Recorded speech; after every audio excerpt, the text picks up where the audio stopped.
خوش آمدید۔ ہمارے آج کے شاعر ہیں جناب سمپورن سنگھ کالڑا۔ جی ہاں، سمپورن سنگھ کالڑا، جن کو ہم سب گلزار کے نام سے جانتے ہیں۔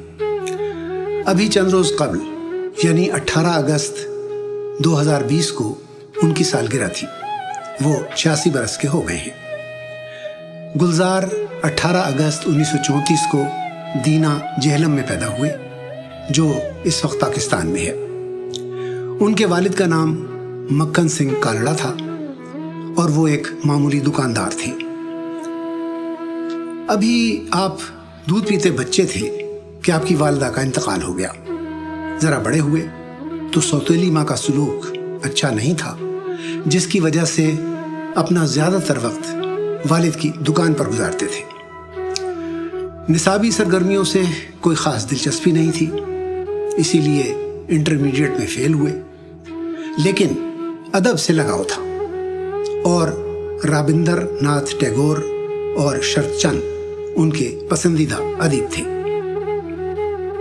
1947 میں تقسیم ہند کے بعد گلزار کے والدین پہلے امرتسر اور اس کے بعد دہلی آ کر آباد ہوئے۔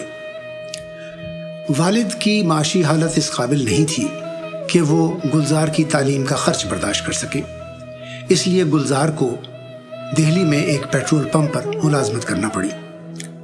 کچھ عرصے میں قسمت ان کو بمبئی لے آئی۔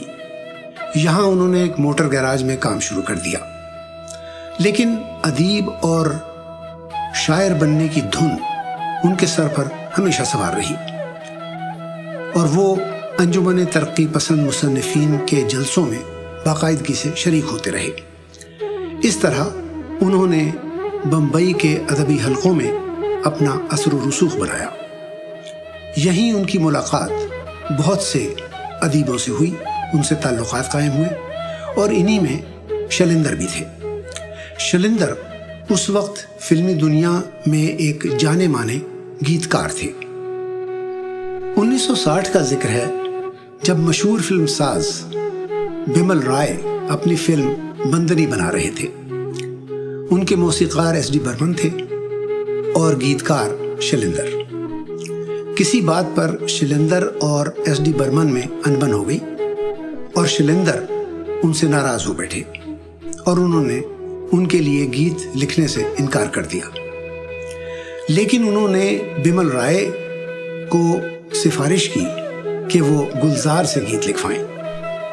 قدر تأمل کے بعد بمل رائے نے گلزار سے اپنی فلم بندنی کے لیے گیت لکھوایا اور وہ گیت بعد میں بہت مشہور ہوا۔